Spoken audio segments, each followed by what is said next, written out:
She's turning 17 today. Get ready with me habang nag-chikahan tayo. Tapos, hindi ko pala Oh my God, this is why we love buffet talaga.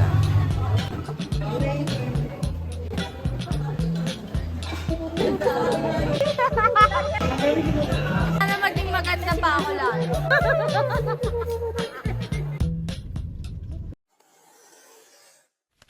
Hey guys! Welcome back to my channel. Today is a very special day kasi yung bunso namin, she's turning 17 today. Can you believe that? Isang taon na lang, mag-18 na siya. Nararamdaman ko na yung pagtanda ko talaga. Anyway, we are going to celebrate her birthday in Viking sa Mall of Asia. And I'm going to take you guys with me to celebrate with us. Pero for now, mag-get ready with me muna kayo. Okay guys, so while I'm doing my makeup, magkwentuhan muna tayo. I already did my skincare na, so diretso makeup na tayo. I also diffused my curls. Indeed, although hindi ko pa siya nasa-scrunch, mamaya na after natin mag-makeup. Sa family namin, kapag may mga celebrations talaga, automatic food talaga yan. And usually, ang go-to namin is buffet talaga. Fun fact, hindi lang yung family ko, pero pati yung family ng boyfriend ko, go-to din talaga nila mag-celebrate sa buffet. At saka, kapag kasi sa buffet kami, walang nag-aaway-away sa food choices. Kasi, di ba, lahat andun eh. You want Japanese? Go! You want Filipino? Go! You want pasta? It's there, you know?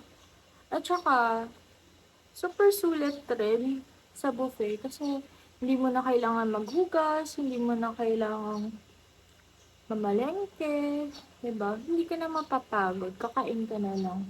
Tsaka iba-ibang cuisine pa yung andun. So, today, I'm just going for something simple kasi ang goal naman natin doon ay magpakabusog at kumain ng marami, hindi mag-retouch doon buong gabi, diba? So, last week pa ako nakapagpa-reserve ng table namin. Kahit marami yung tao mamaya or mahaba yung line, we don't have to worry kasi may reservations na tayo eh.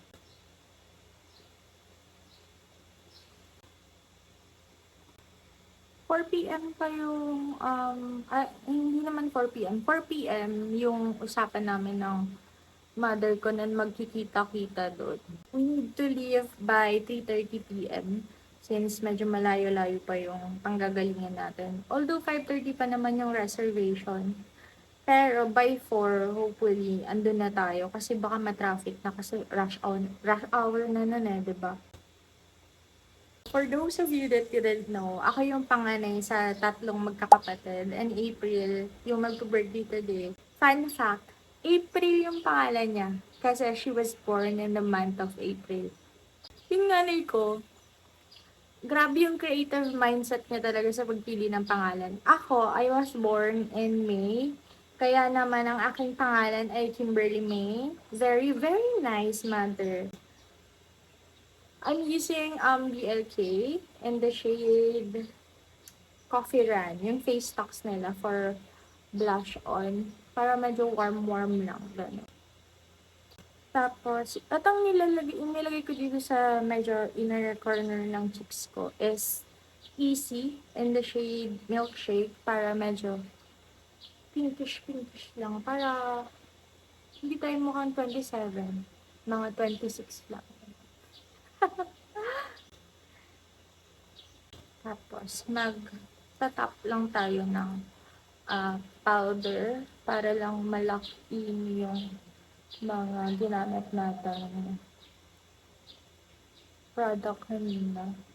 It's currently 12:44. Onion is still in the office kasi he has a meeting kaninang umaga and hindi ko pa nati-check if may message na siya na pauwi na siya kasi nag-leave siya for half a day lang kasi hindi niya na-leave ng full day kasi nga parang importante daw yung meeting niya this morning. So, baka around 2 andito na siya. So, I still have plenty of time to do my makeup.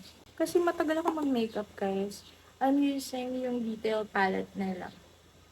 And Contour and Blush Volume 2 na palette ng detail for my powders. Powder contour. For contour and bronzer lang. Maganda siya. Medyo long-lasting siya sa akin. I have an oily to combination skin. Dito sa T-zone ko, ano yan, very oily ako dyan. Tapos dito banda sa chin ko, dry. Tapos mag-loose powder lang ako. So, I'm using the Get Ready With Me loose powder in the shade Cream Puff.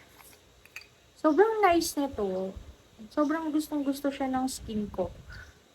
Hindi talaga, grabe yung oil control niya sa akin. Kaya gustong-gusto ko siyang ginagamit. Pero, hindi ako ganun karami maglagay. Kasi, syempre, pag oily ka, mas prone ka sa pag-take ng makeup. So, I make sure na very light-handed ako and very konti lang yung product na nilalagay ko sa skin ko. Lalo na pag powder. Alam nyo guys, feeling ko, hindi ko na to ulitin kung pag-get ready with me. Kasi hindi ko pala kaya na nagchichika habang nag-makeup. Hindi ako makapag-concentrate. Oh my God, hindi ko kaya. Wait lang babalikan ko kayo after ko gawin yung eyes ko, yung eyeshadow ko. Tapos maglalagay lang ako ng eyeliner. Guys, I already did my eyeshadow, my eyeliner, my eyelashes. So, hindi na ako nag-falsies ngayon. Nag-mascara lang ako. Kasi okay naman siya. We're done. I'm just going to set my face using the Isis All Day Setting Spray. Ito, my God. I wore my makeup for like 12 to 16 hours. Tapos ito yung gamit ko. Isang beses ko lang ata need mag-retouch. As in, sobrang kumakapit talaga yung makeup ko dito. So, ito good siya for oily skin. By the way, nag-lip liner lang ako. Gamit yung Aberbelena. Hindi ko na kasi natanggal na yung niya. Natanggal na yung shade color. So, hindi ko alam. Pero medyo brown siya. Medyo nude brown yung color niya. So, papatungan ko lang siya ng lip gloss. Yung mga lip gloss ko kasi dun sa baba. So, mamaya na ako mag-lip gloss. So, this is the final look. Well, sabi ko na, get ready with me habang nagchichikahan tayo. Tapos, hindi ko pala kayang panindigan yung pagchichika. This is our outfit for today. I'm wearing a very simple but very comfortable dress. Super nice niya. It's simple, it's comfortable, and most importantly, we have a lot of room para sa tiyan natin mamaya. Kasi hindi natin alam kung makakailang plates tayo. I got this dress from Shine. Very nice niya. Very rich tita yung vibe. I'm just waiting for O'Neil kasi on the way na daw siya galing office. I'm also wearing this heels, black heels. And I'm going to partner this with this bag O'Neil got me last Christmas. And that's it. Ready na tayo. Yeah. We're on our way na sa Mall of Asia. It's currently 3:35 p.m. So, okay lang. Kasi 5:30 pa naman yung reservation natin doon. Kasi na mama, 4 p.m. daw sila aalis ng bahay. So, sana walang traffic. Usually pa naman mag-traffic din sa bandang Manila Bay.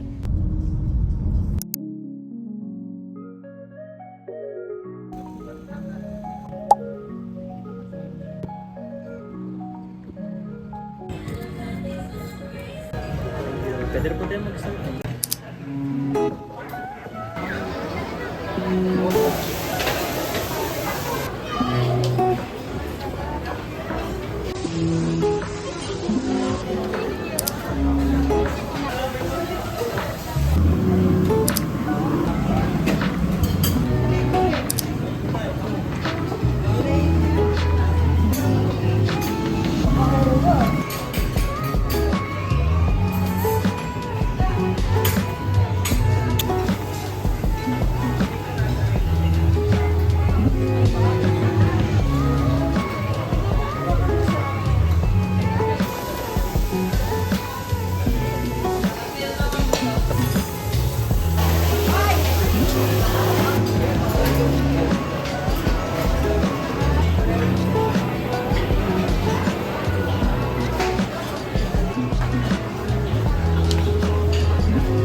mag-aaway-away sa food choices dito kasi may Japanese, may pasta, may Filipino cuisine, iba-iba. First plate ni O'Neil. Our first plate. Oh my God. Sabi ko magdadahan-dahan lang ako for our first plate pero ang dami nating kinuha. Hail. My God. Adobong pusit pa lang. Worth it na.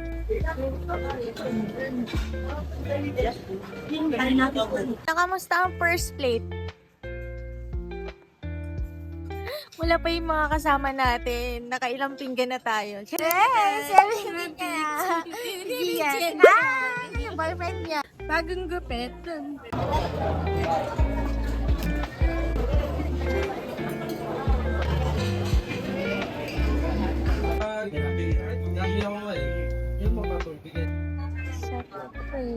This is mushroom truffle pasta.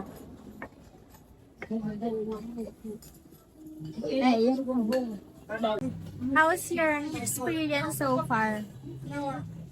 Masaya. Third plate. Nag-prep ako. So, naglagay ako ng caramel and strawberry jam.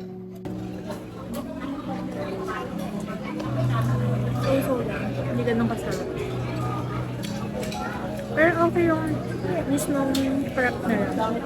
Feeling ko hindi lang nagko-complement yung mga pinaglalagay ko inside sa prep. Pero nice yung mismong pancake ng prep. Go soup! Perfect!